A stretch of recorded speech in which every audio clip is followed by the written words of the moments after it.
I think I may need to move that way. Okay. Okay, Kortnee, scoot over. All right. We're live. Yes, we're live, and no, that's not us. We have guests today. Peter Grant is. I'm the good-looking one. Yeah, Kortnee. Very much so. And Ian and I are hiding off screen. Wave to the camera. Ian's that way. Jim's that way.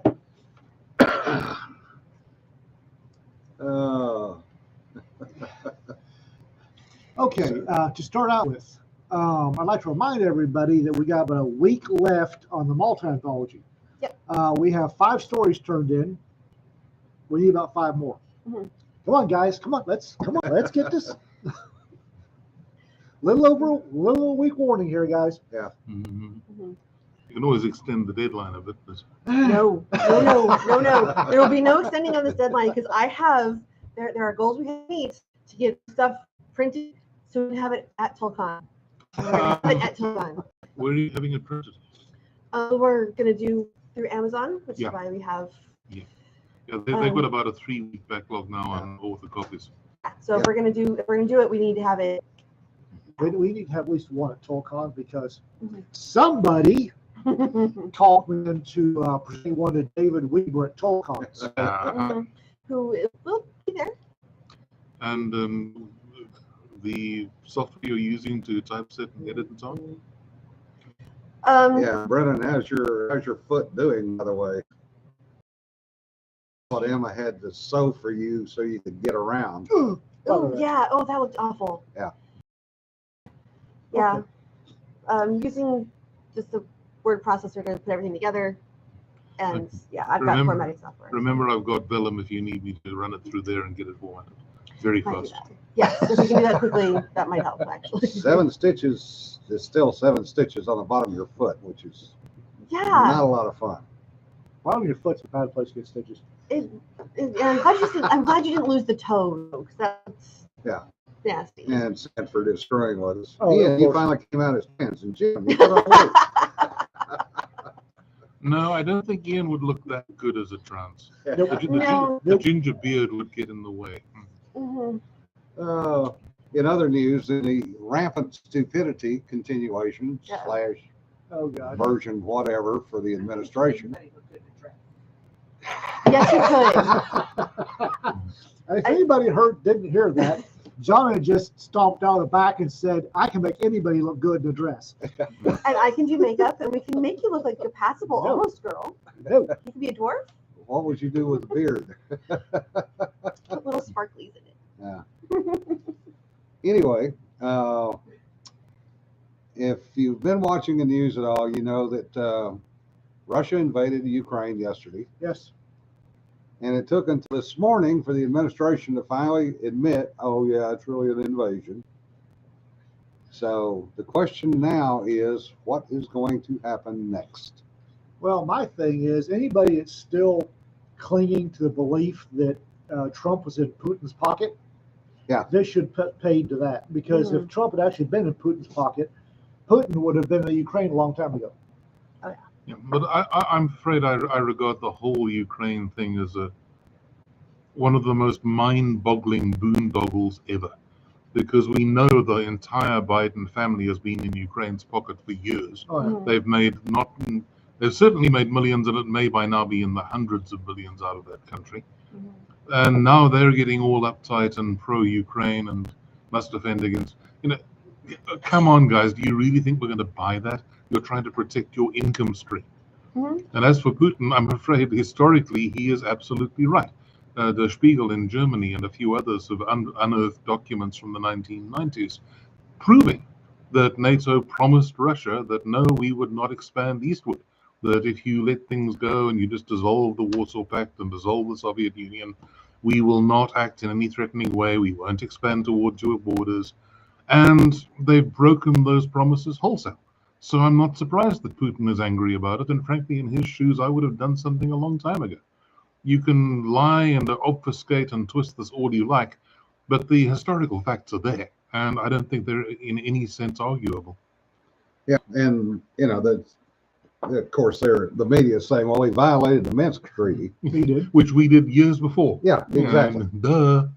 Well, the Minsk Treaty, for those just listening, the Minsk Treaty was where the Ukraine wound up with a whole bunch of the Soviet Union's nukes. Yeah, yes. And they hung on to them because they looked at Russia and said, "Oh, damn." Mm-hmm. Well, the Minsk Agreement was the U.S. and NATO and Russia saying, "Listen, you surrender those nuclear warheads back to Russia. Russia will stay out of Ukraine, and the NATO and the U.S. will make sure Guarantee guaranteeing all this." So he didn't stay out of Ukraine. Yeah. And the pretense is that Donetsk and I'm drawing a blank on the other one. Those two provinces. Yeah, the two provinces. The Russians in those two provinces were being systematically killed, and that's why they started fighting.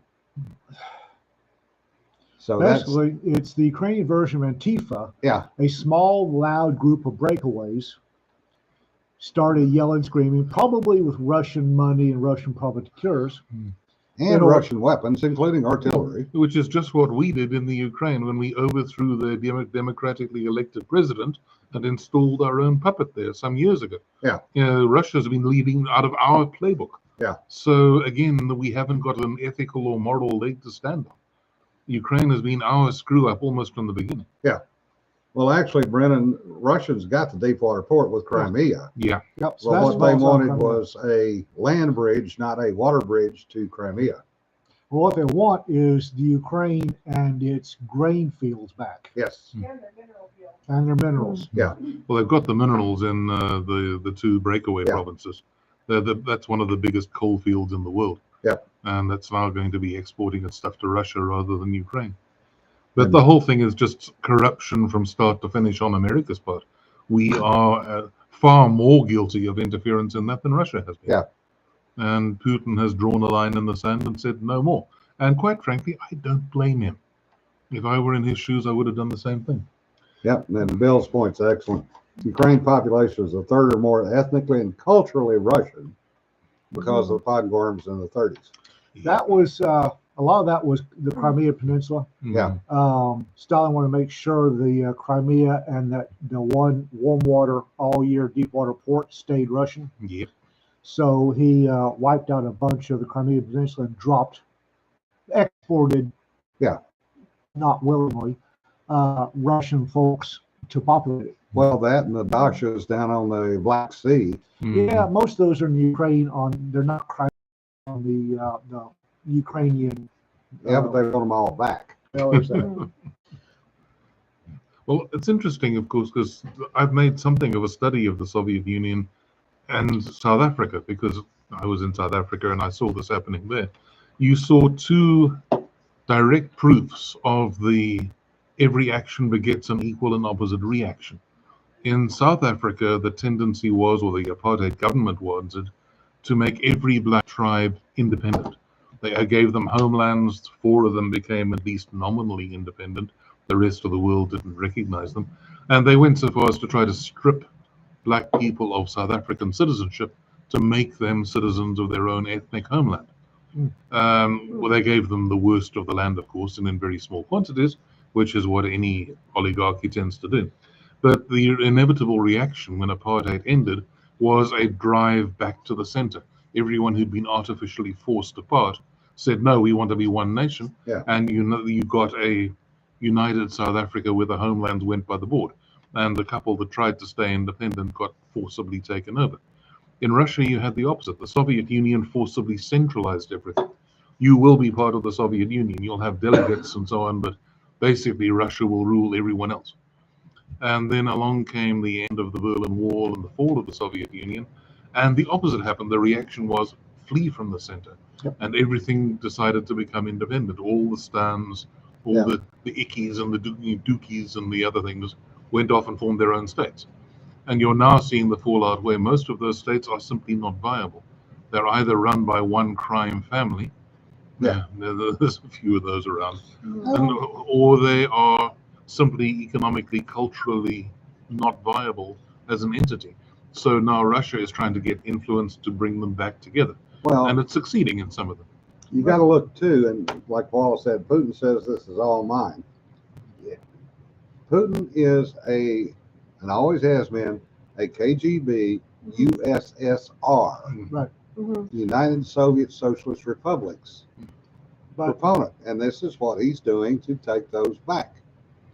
Peter's got a point about a bunch of failed states, but there's several non-failed states, Estonia being one of them. Yeah. Estonia is fantastically Yeah. Well, Estonia successful, was independent or as a state before the Soviet Union. Right. Yeah. So but yeah, they're trying to get it back. and they pull did it pretty back. well. And Estonians don't want to go back. Yeah. Estonians like what they got. Well, did you see Estonia sent Ukraine all its anti-tank missiles? Yes. Yeah, present for you, which I'm Mhm. sure pleased Russia mightily. I don't think. Well, Estonia's always been closer to Finland anyway. We know what the Finns think of the Russians. Yeah. Well, Yes. you saw the comment about the Finns facing the Russians in the ice hockey final in the Uh-oh. Olympics. No. Someone tweeted, the Finns have always been good at long-range shots at Russians. Yeah, pretty National much true. sport. Yeah. That, speaking, a segue to what Peter just said, did anybody notice that this year's Olympics were the saddest Olympics on record? Yeah. My Yeah. God, those things were pathetic. I think I might have watched 20 minutes of it total. Yeah. I usually do watch some of it, and I skipped it all this year. I did Yeah. too. Yeah. I think one of the saddest was Michaela Schifrin, Mm. who was being touted as possibly getting 5 medals, Hmm. Well, downhill skier, and she got none. Yeah. I And think she she- only made she it never- down the hill twice. if she never got higher than, you never even broke the top 5, did she? No, highest she got was 9th. And she was a gold medal winner last time. Yeah. Multiple gold medals. But she said afterwards, was kind of an interesting statement, and I think it was either last night or this morning, refers to the fact that no, it wasn't pressure. It's just I didn't do well. Hmm.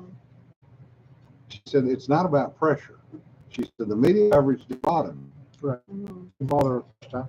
Yeah, Well, there was, of course, that rather spectacular cinematic wipeout of the television guy. Oh, The yeah. downhill, he got in the way of a downhill skier, and That's always a bad idea. I'm surprised he survived. I was Yeah. waiting for a ski to go through his head or something like Yeah. that. Yeah. The You speed get those some guys good, move. good people, momentum going up. That's Painful. about as bad as the guy on the Segway running into Usain Bolt a few years ago. Yeah. Yeah, most people, I've heard one report that the viewership was down 70%. Hmm. Apparently, well, NBC is busy spinning that, oh, we didn't take a bath after all.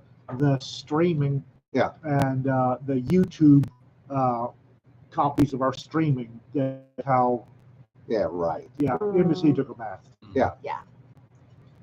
They took a bath on the Super Bowl too, because they had to borrow cameras, Hmm. and they were charging $7 million for a 30-second spot. Yeah. Doesn't seem worth it this year. I don't remember any of the ads. None of the adverts stuck with me. Yeah. Well, to change the subject a little bit, Go ahead. looking at what's going on over our northern border. Yeah. Yeah. You know, I've managed to not look at the news for the last 3 weeks. Yeah. What stunned me was that the Canadian Parliament not only approved of Trudeau's use of emergency powers, but they did so by a not insignificant majority. Yeah. What it proves at the moment is that you've got about 2/3 Canada that is just left-wing. They will support anything that they think will basically preserve their law and order. You've got about 1/3 of Canadians who really want more freedom and more independence. Dave Spalding did for those of you who don't know, Dave Spalding's a friend of ours. He's a former government agent-ish, involved in immigration and customs. Yeah. And he had a fantastic write-up. Very, very smart man, very cerebral. He sits and thinks his way through everything. Unlike us. Unlike us. Mhm. He had this it's really good breakdown following Canada back to Britain, and how the Canadians actually believe that their rights flow from the government.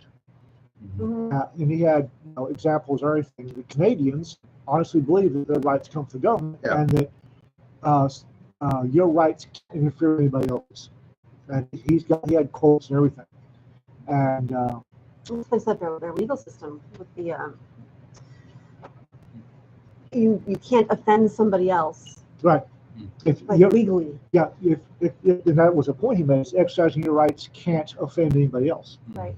Which he said is a direct from the English that your rights flow from the state. Yeah. Yeah. And I pointed out that what we needed was start trade because the rights flow from the state and the rights, your assertion of rights can't offend anybody else. We've got a lot of folks here that think the same way. Yeah. So I think we need to start trading people. We need to have a cross-border trade. Our folks that like the Canadian method need to be traded one for the Canadians that don't like it. Yeah. And just Well, let's face it, you've got an enormous amount of land up there too. I mean, for the first time, you've seen Quebec separatists coming together with Midwestern and Western separatists, all saying, we've got more in common than we realize.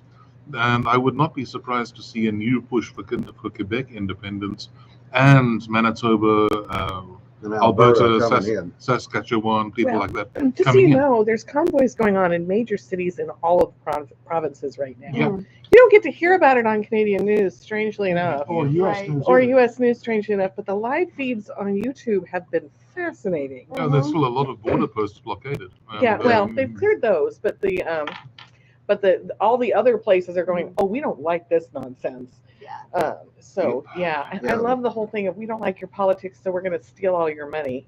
Yeah, the Yeah. Yeah, CDC that's headline slightly stating that freedom is a concerning. right-wing rallying cry. Yeah. Yeah. Yeah. Yes.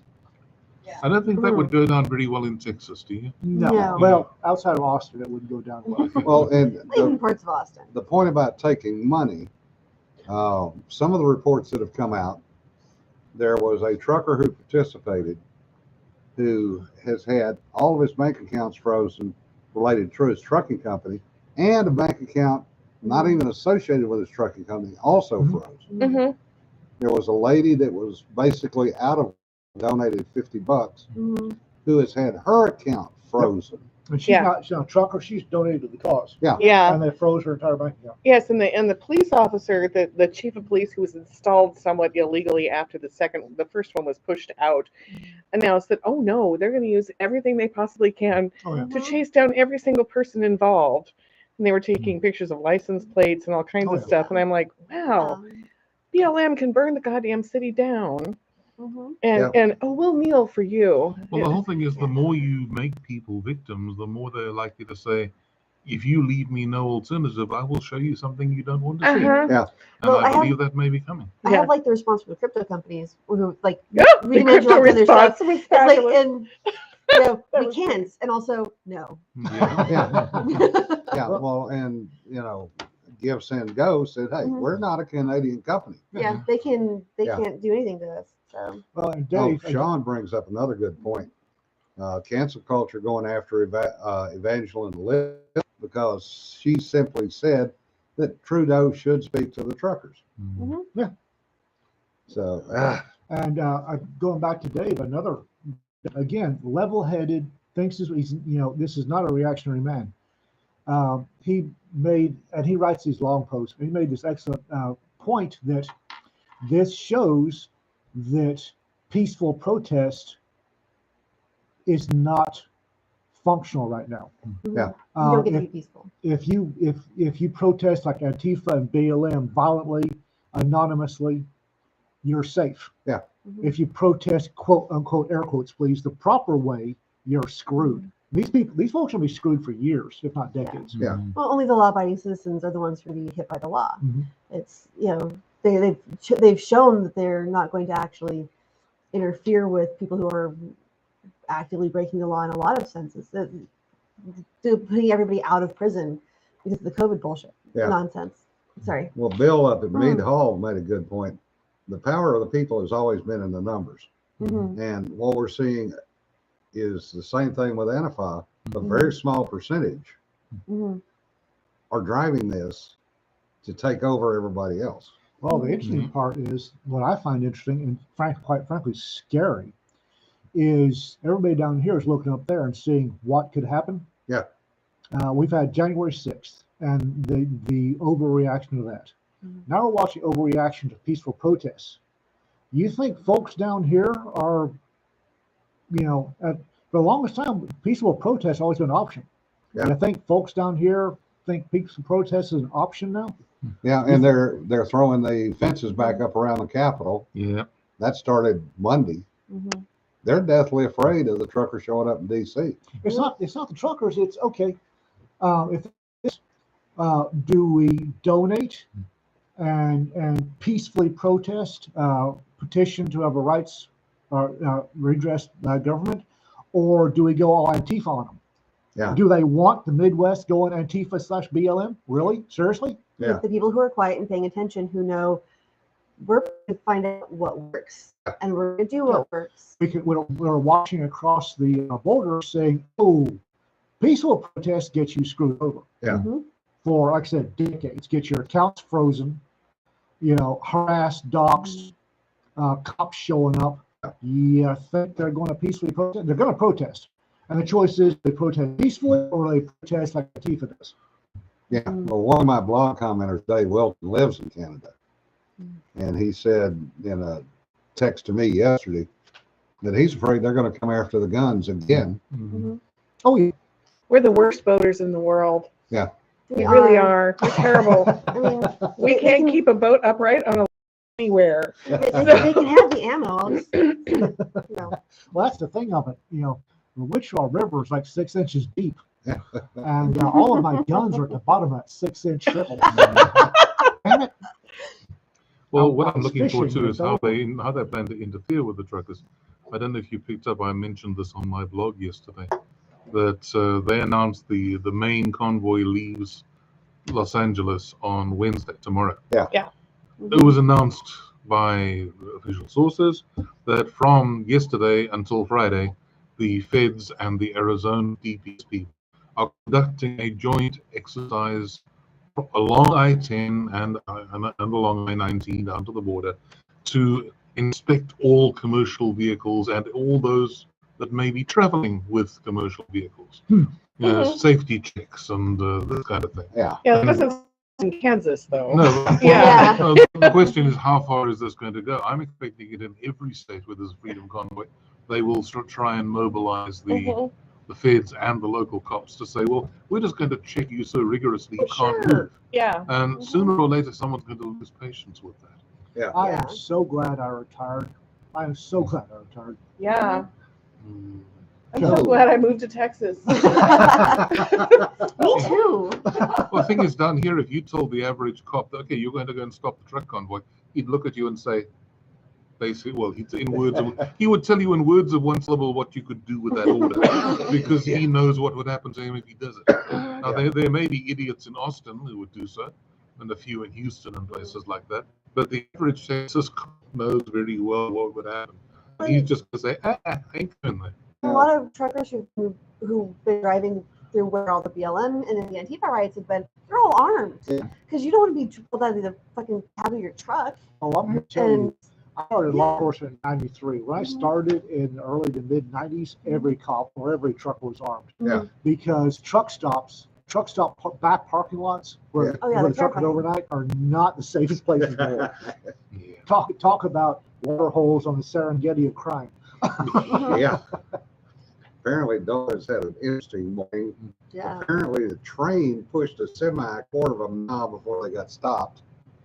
That must have been a coal train. Yeah. And apparently, BNSF is not talking to itself. So, Oh God. Sounds That's about not right. par for the course. yeah, And, they wanted Portland police. Yeah, that's another good one. Apparently, the protesters in Portland picked on the wrong guy. Yes, they tried to pick on a biker gang. I could have told them this was a bad idea. Yeah. Anyway, gunshots were exchanged. One person apparently got nailed. Two. Not two now. Yeah. Half a dozen got hurt. And Antifa were begging the police to protect them, which is a turn up for the books. And then when a police lieutenant was giving a news conference about this, they shouted him down and drove him out of his own news conference because they don't want the fact that they were doing this exposed. see, Yeah, and they were harassing officers. And now nobody's talking to the Portland police Yes. to give them any details. Shocking. But the thing is they're going to scream that they're not doing anything. When the Portland police go out and throw up their hands. You cut our salary. Yeah, you're not talking to us. You're lying. Yeah. There are reports that the crime scene was disturbed. The things from the rounds that Antifa fired at the house, most of them were picked up. Enough were missed. The cops know, hey, you guys are shooting back. Yeah. So it's like nobody's helping. You're disrupting, not helping, and what do you want us to do? Yeah. And they're going to scream, it's police, but you're not helping. They did a terrible job of cleaning the crime scene, and now they're asking for help. And What's going to happen? Says the great shades of Antifa protesting at Sturgis. Yeah. That lasted about 45 seconds. Yeah.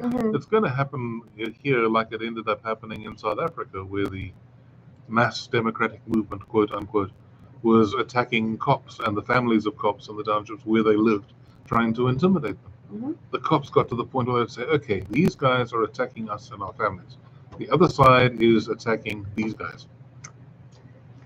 Be our guest, guys. We're gonna stand back and let y'all handle this. Precisely. Gang violence. I witnessed that on more than one occasion. In fact, a lot more than one occasion. But the cops would say, okay, you want us to break up this guy? Why don't we just hand our service rifles to those guys and let them borrow them for a bit? The thing I find to be interesting, just as a side note, I made a comment a couple of podcasts ago about looking at teaching a course with slaps, with saps and blackjacks. The response I got has been interesting. The cops don't want to know anything about blackjacks. A whole bunch of private citizens are going, where do I send my money? It's like, wow, guys, when you got folks that want to start carrying blackjacks, to me, that's interesting, because a blackjack's a very effective weapon. It's a very concealable and discreet weapon. And it's up close and personal. Well, also up close and personal, but you can shoot somebody, he dies, or you can work him over with a blackjack. He just wants to die for the next 7 days. You hit him the wrong way with a blackjack, he's going to die too. But that's the course. The course would be about where not to hit him. How to give him the love tap. I particularly like those blackjacks that look like bookmarks. They actually sell them as lead-weighted bookmarks. But so completely innocuous. When you've got Joe and Jane Citizen, they're saying, sign me up for that course. I want to learn how to use a blackjack. That's kind of a warning sign for the state, I should think. Yeah. Richard said up in Maine, it's apparently gone from here, hold my beer, to here, hold my reloads. It's starting to get a little frisky. In something a little more cheerful, apparently Kortnee, you said yay. Oh yes, I mean it's like she's made some discoveries this last weekend. Yes, that's where we were going. Is it safe to ask about them? I don't know, because it leads to trouble for all of us. So we're all going to be real busy, but we're going to be having fun while we're really busy. So what did I just get signed up for? Didn't know about. No, you're the one who started it, because you sent the email. It's all your fault, Jen. You did it. So okay, anyway, whatever. Courtney's been off to TollCon and has learned some stuff. It's looking very interesting. I went to their meeting on Sunday. Had a great time. Got to meet all the directors and some of the volunteers. And it's toward the hotel, looking great. We have our dealer space is fabulous. We're going to be in the vendor. We've got space in the vendor room, and we're going to be right next to Dave Weber. As you first come in, so you can see us and him, and we'll show you guys over together. And if the line happens to form in front of our table, Kortnee will be selling stuff before anybody gets to that. We will have lots of fun things at our vendor table. There's going to be a whiskey tasting at TollCon. I'm toast. I'm toast.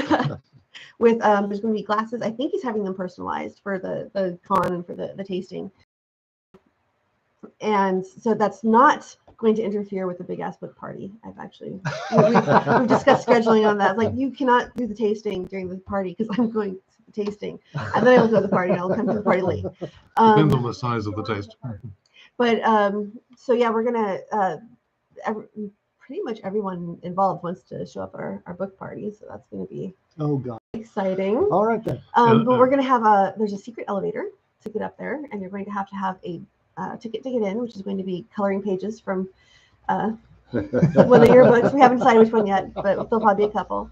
I'm getting crowns, like the little tiny ones that you get at the restaurants when you have kids. You're not allowed to color inside the lines. It has to be.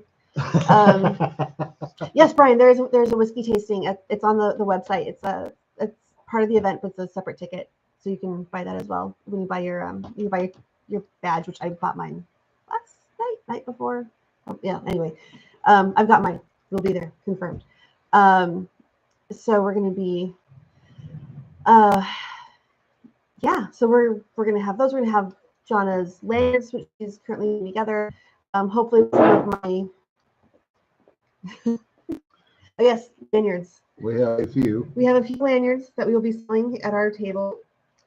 And to go with lanyards, I have designed and the these out. These will not be able to be purchased.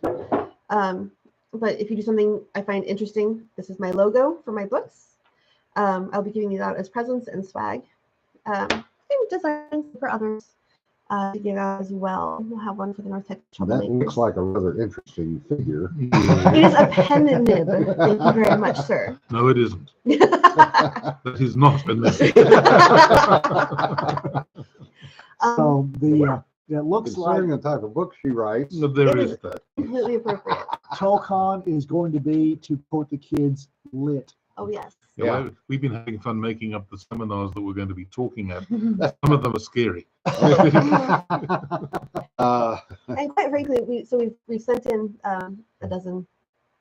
more than a dozen. There are the question on coloring. Yeah, before or after alcohol? Yeah, who knows? Okay, so we'll have them. We're giving them out, coloring outside the lines, and then you can come into the party where there's alcohol. So you have to be outside the lines before you have the alcohol. North Texas Troublemakers will have a table. Yes. Yeah, Brian was TRM in there and the Merck Guild. Yeah, because this could be interesting. Oh God.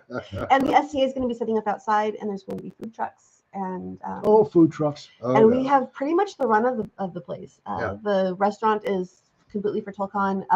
Their bar is right there. It opens at 5, so if The bring a bar glass. is at 5. It opens at 5. Oh, It I opens think at I'll 5 have o'clock in to- the afternoon. So if you want to drink before that, bring your own. I think you and I have to reprise the debate I had in my high school days. Oh. The topic was whether it is wiser to sit front to front and back from back, or back to back and front from front when sharing a bath.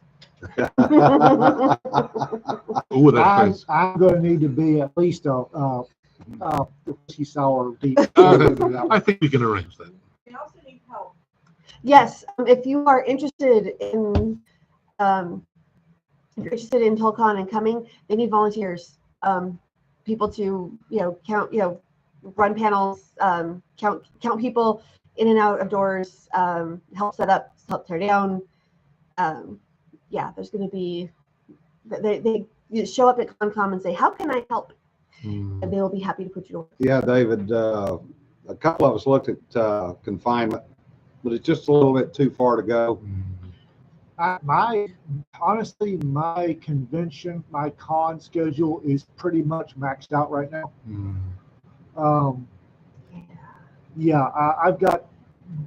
I love cons. I'm getting back into cons is going to be great, but I actually have to make money and live. Yeah. Well, the thing is too that most of us in this little group have been rode hard and put away weight. I am permanently partially disabled because of an injury. Jim has had more than his fair share of back problems. My wife, Dorothy, she's been the meat in a 2-car sandwich and left her with some permanent marks. If we have to travel that much, it becomes painful. Mm-hmm. So we'd rather have a few cons spaced out and stuff we can enjoy and not have to work too hard at. I'm never going to go to Dragon Con. As for getting Ian there, Ian and 60,000 screaming bebops in body. There weren't enough Connors to hide him. Yeah. There is no mask policy for ToolCon because there's no mask policy. You won't see it on the website. Yeah. So thanks for Hey, asking. Holly, good to see you. The only thing is, if you want to wear a mask and nothing else, that might be a little awkward. Depends where you wear the mask. You're in Tulsa, you're in the Midwest, please put on some clothes. That or long hair. Yeah, there you go. 2 sequins and a cork needs to have some stuff in between it, please. This looks rather interesting. And there's cosplay going on. They think they're going to have a masquerade. They're going to have they've got some amazing cosplay guests coming. And if I remember right, Tulsa's got a pretty big 501st Legion contingent. Yeah. Yes, they do. And I'm in contact with the Oklahoma Writers Syndicate, and they're going to be helping out too. So. Don says, note to self, add dental floss. And dental floss. Dental floss is helpful. Keeps things together. I wouldn't know about such things. Being young, sweet, and innocent. Cedar, you don't get to bail. You have to be there. Yeah. You're on panels, Cedar, so you Yeah, will You're be already there. on panels. Yep. Cedar, you are required because we're going to have your books and your coloring books, and people are going to talk to you for the vendor table. Oh, speaking of books, RK, you need to make up a sticker or something that can be put down in front of hubby's books that goes to the Amazon link. A QR code is QR best. code, yeah. Yeah, I have a list of stuff I'm going to recommend for our authors to bring to have at the table for ToolCon. That's going to have QR codes. That's going to stuff so people make it easier for people to give you their money. Yeah, look, this is So we're going to have those there. starving authors. No, Josh, Lord Humongous costume is fine. Yeah. It's cosplay. And it covers. As long as there's no hair coming through the colander holes. Speaking of authors and making money, John Van Strike, his first book with Bain Publishing is up for pre-order. Yeah. He's got to sell books in order for Bain to keep his contract. So, John Van Strike on Amazon, take a look for his pre-orders and see what you think. Yep, I'll have it in my book promo tomorrow, along with Alma's latest and Peter Nealon's latest. And for ToolCon is end April, right? Yes. So the 28th through March. Well, I will have I'm hoping to have my next Max start next month. Yeah. And the first in my new Civil War Navy history thing. Yay. That'll probably be in May, not April, but I might do a sneak reading from it or something like that. We'll see. And we'll have space for readings and all that, and I'll have a new book out as well. So for just in time, I'm pushing it out to release at the book party, so it will not be available for that. So I'm really hoping to get 6 books out this year because of the You'll be time I lost with I my like heart attack. Cedars. And all. Wait, what? It's good to see somebody else in that particular circumstance. have to come. Oh, and Alma Boykin's got the 20th book in her Familiar Saga. Yeah. Mm-hmm. Book 20 in her Familiar Saga. Yeah. Mm-hmm. Holy guns. And they're good. Yes, they are. Yeah. Alma's fantastic writer, y'all. She needs to be more popular. She's does. fat too. Yes. Wait a minute. Rephrase that. No, she's a fast writer. No, She writes fast. That's fine. Yes, there you go. Alma is a honey. She is Alma's absolutely one of my favorite friends. Yeah, Richard, I'm not sure what I would bet Games Workshop is aware of what's going on with ToolCon. Maybe. Not my issue. Has nothing to do with Texas troublemakers. I don't care. They might have a representative there. What? They might have a representative there. Games Workshop? Yeah. Cool. I don't care. Texts have been sent. So. What you need to do is get someone from Wizards of the Coast to meet the shamans from the tribes around there. Oh, Lord. This could be a whole lot of fun. Oh, Larry could make notes for the next Monster Hunter book. Oh, God. Phrasing. Oh, wait. phrasing, David, we've never done phrasing well. So, Jim's you're working on a book right now, right? Yep. And you've got a short story for the library anthology. And I've got a short story for you. Yes, and I'm working on one for you too. Peter's doing a short for Malta. Mm-hmm. and he's got a book coming out in the next month, I hope. next month. Venom Strike, number 6 in my Maxwell saga. Well done. Excellent. Kortnee, what's on deck for you? So Pursued by the Alien Pilot, which is book 5, technically book 6, because I have 3.5 in there, which is Well, if 5 she's stories. pursued by an alien pilot, that is flight. So It is Flight, yes. There you go. So that's coming up. That'll be out in May. No, April at the party. That's when it's coming out for the party. I also have. So I released the Case of the Roller Skating Armadillo last month. And I should have Some Like It Bot, which is the next short story in that series. Should be by the end of this month. By the end of this week. I'm actually working on getting that formatted. You're as bad as I am when it comes to puns in titles. Oh yeah, I did that one on purpose, like totally on purpose. Well, I'm thinking of for Ian's Malta anthology. I'm thinking of doing one for an ancient sword in Malta. I'll call it the Maltese Felchium. Oh God. Yes, please.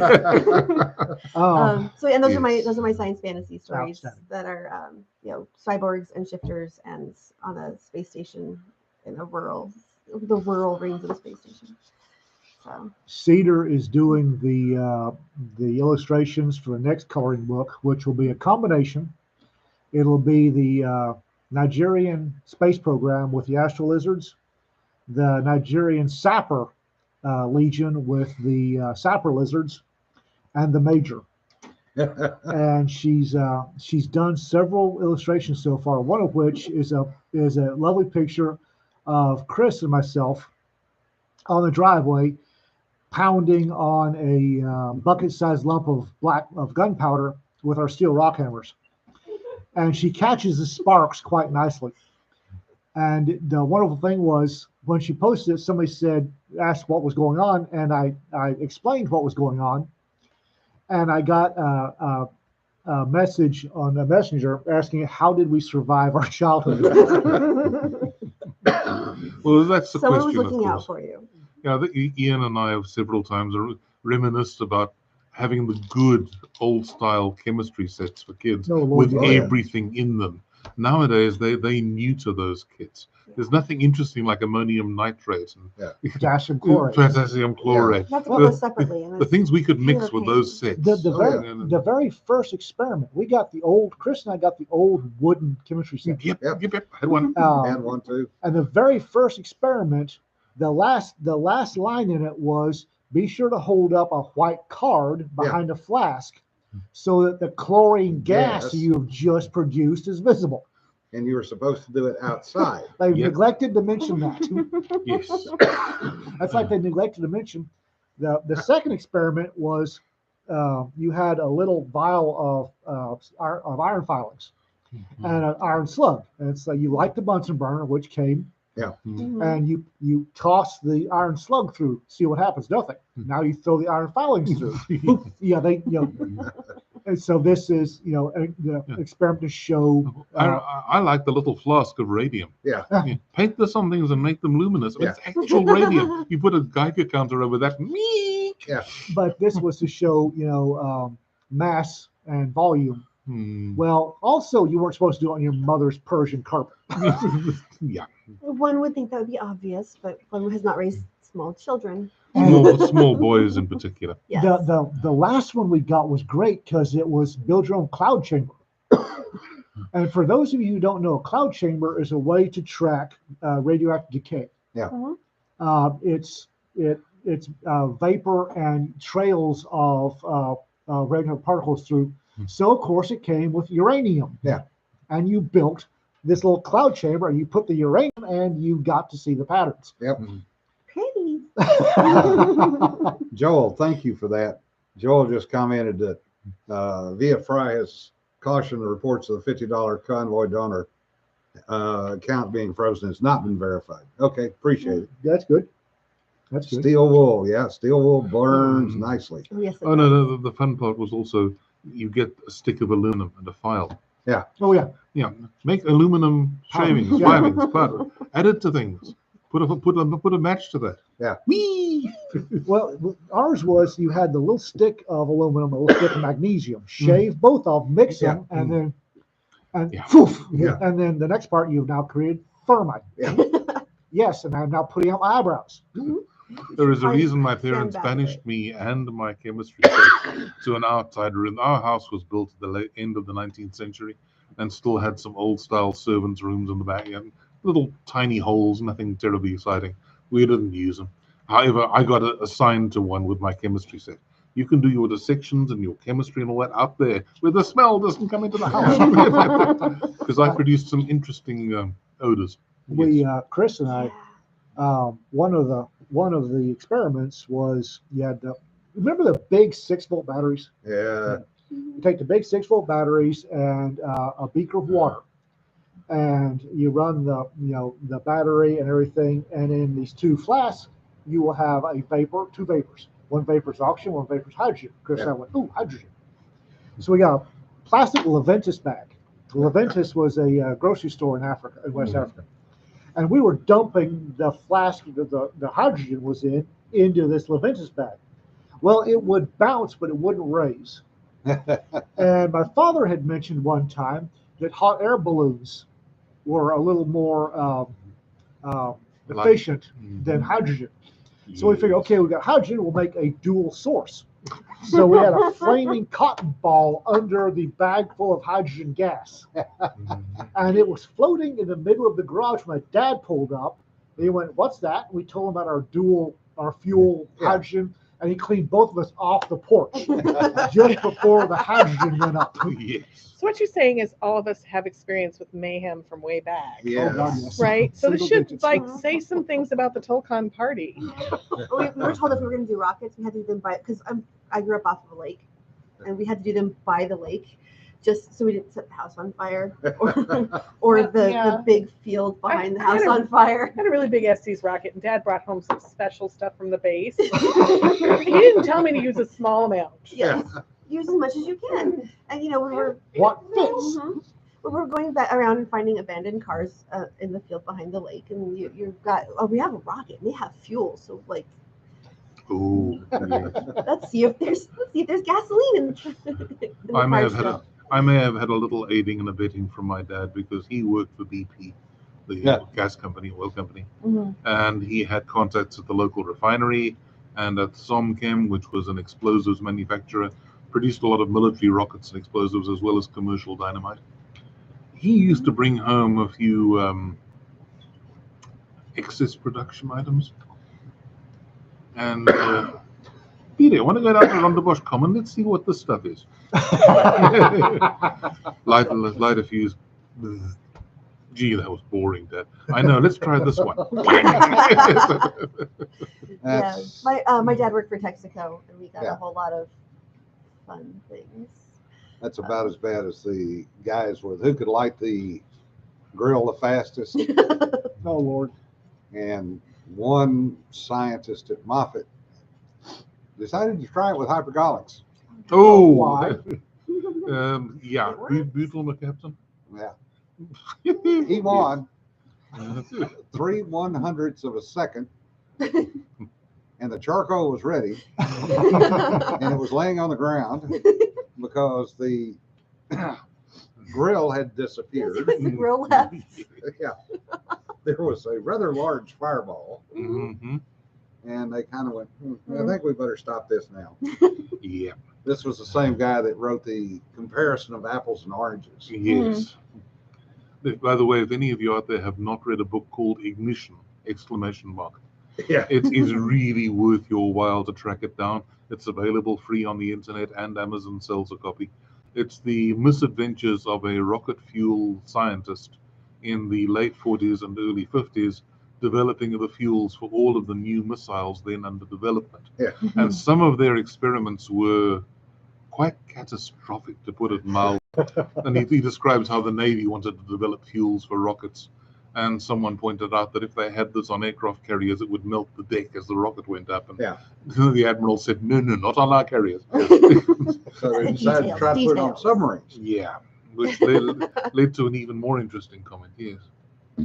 Well, some actually, reason, the Regulus was a cruise missile launched off a submarine. Yeah. Off the deck of the submarine. Yeah, the Royal Navy had that problem with the scientists at about that time. One of them a group of them wanted to go out on a sub to test things, and the first thing they said was, we need to drill 3 holes in the pressure hull. Yeah. Captain was a little bit short with them about Yeah, Ignition is a great book. It is well worth reading. It is hilarious in parts, and in other parts you're going, no, hell no. They didn't really do that. Oh, of course they did. Of course they did. Yes. Trust me. Of course they did. No, Sean, your grandfather had some interesting stories, I'm sure. Polaris second stages were a little odd every once in a while. Farm Girl, I see you've got mutual aid calls now. Is this still from that train crash or something else? I dislike train crashes intensely. Yeah. Because you always have a crime scene that's about 2 miles long. Yeah. Yeah. Well, it's gathering up the bits of evidence that's the problem. Yeah. Usually bodies. Different call. Broom cannon. Oh, yes. Well, yeah, and you got to tell them the story of your flaming tennis ball. Yeah. Interesting cannon projectile. Go on, tell them about it. Well, I think the statute of limitations has run out on that. Yes. At a base out in the east. I was out there with my guys, and we were on TDY, so we were less than sober some of the time. And no, say it ain't so. My guys got a little annoyed because Reveille in the morning. Is it still called Reveille or whatever? Yeah. It's it's still Reveille. And then they fire this field gun, and that's bad when you're hungover. And then they got annoyed because the gun crew that was firing the signal cannon they were half-assing it, according to to one of my specialists. They're half-assing firing that signal cannon. It's like, we don't care. This isn't our base. This is not no. Well, they're not, Sarge, they're not doing it right. I don't care. Well, that's dangerous, Sarge. I know you guys. Leave it alone. Yeah. Well, they stalked off muttering. A couple of days later, I get, Sarge, wake up. It's like, what? Wake up, Sarge. It's about to be Reveille. And so they shoved coffee in my hand, and we walked the windows, and they're doing like that, and the guys on the stun gun pull a lantern, and this flaming comet goes from the muzzle and arcs gracefully over the base commandant's house before disappearing in the forest behind. And I looked at them for a long time, and I said, what was that? And my specialist said, well, Sarge, regs say that you're supposed to check the muzzle, check the barrel before next time they'll check the barrel, won't they? What'd you do? Soaked a tennis ball in gasoline and rammed it down the barrel. And I got a call from Fort Hood. What are your idiots doing up there, Colonel? What had happened was yeah. Oh, Richard I says can his dad explain. worked for Bayreuth back in the 70s and 80s. Really? Yeah. Yeah. My Bayreuth was the one my dad worked for in Yeah. Nigeria. The SEDCO project in Nigeria was my dad's baby.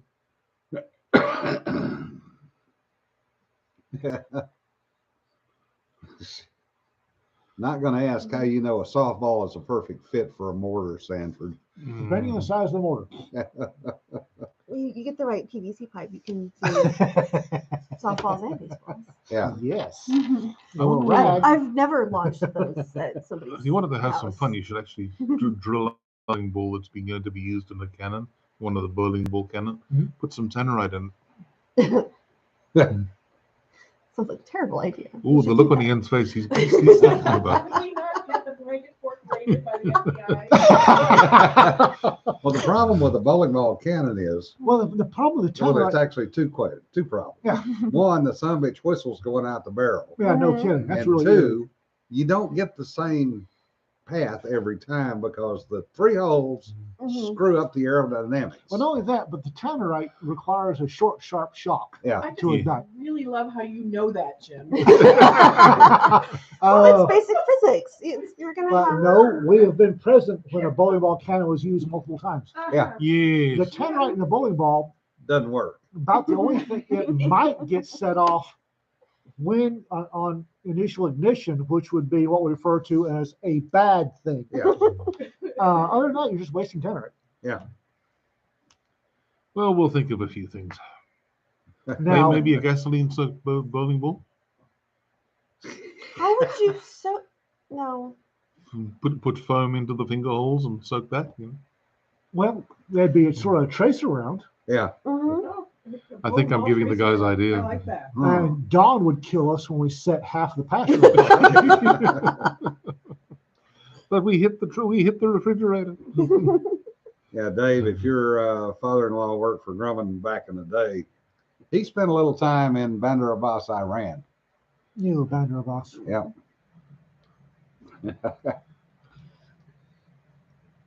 It's rifled versions of 2.5-inch PVC. And Dawn goes, no fires, no fires. Fires. Well, fires are a problem out there. Yes. Yes, So. More than we once. have to be very careful out there. Yeah. Yes, we did set the bush on fire with was it a 50 cal aiming at a refrigerator? Yes. I think so. Yeah, struck a little spark here and there. Yeah. Dawn had a few things to say to us about that, if I recall correctly. Mhm. Profane things, not ladylike things. the one time we set the field behind my parents' house on fire, the county came and mowed it every week the next year. Out That north, was fun. there's the old city lake north of town where we are right now, small town. Several years in a row, the city fathers had a bright idea that since we were under a burn ban, they would go out there and they would mow and plow Hmm. around the city lake. And if you want to sell fireworks, go out there. Right. Which you'd think would be a great idea. But the word got around, So everyone shows up. and that plowed field was nut to butt with every redneck with a pyromaniacal fetish. And we got out there, and we had fireworks that we might have, some of them might have been enhanced a little. Just a little. And we're trying to find a place. We had a box, a wooden box, stuffed full of fireworks. We're trying to find a place to set up, because everywhere we'd sit down, you look over 6 inches, and there's an entire battery of mortars. And so we finally found a spot, and we are setting up. And by the time I'm getting out this lovely altered 3-foot rocket, I get stabbed in the back by a midget with a flaming pickaxe, and I hit the dirt. And I can look over and I see this woman saying, "Baby, the rocket fell over." And I realize my shirt's on fire. So Yeah, I can't remember where that came burning cotton smells weird. So everybody picks me up. They dump me in the in the lake. into the box, into the truck, over the lake, and they throw me in the lake to put out the fire. Field expedient Works? firefighting. Yes. Yeah. And I'm sitting in the lake with my cotton shirt, being extinguished. I look up, and the volunteer fire department looks like a dog chasing its tail, just putting out fires. And those poor guys earned their hams that year. Oh yeah. I was a volunteer fire rescue for about 10 years down in Florida. And I cannot tell you the number of times we had to put out fires at 4th of July fireworks. Oh, yeah. Mhm. Including the short round that hit the friggin' fire truck. Well, then you know it was a successful celebration. Well, If that's something doesn't get caught on fire, we're not having enough. that was one of the one of the bright ideas of the city fathers when they set this up, where they'd have the volunteer fire department out there. Mhm. Well, the volunteer fire department had other fires to respond to, so they put their aging ceremonial pumper, and that poor thing was every time I looked up, they're hauling ass across a bubbly field to Yeah. another massive fire. We had the brush rig. So I'm standing on the front of the brush rig on the little Uh-huh. stand that we had made with a 1-inch line in my hand. and a friggin' short round went off right over the top of the truck. I don't think I Owl had Park. burn spots on the back of my Oh, I'm God sure. friggin' turnout gear. I don't think Owl Park has done that since then, because the Yeah. amount of fires that one truck had to put out in a 2-hour period was epic.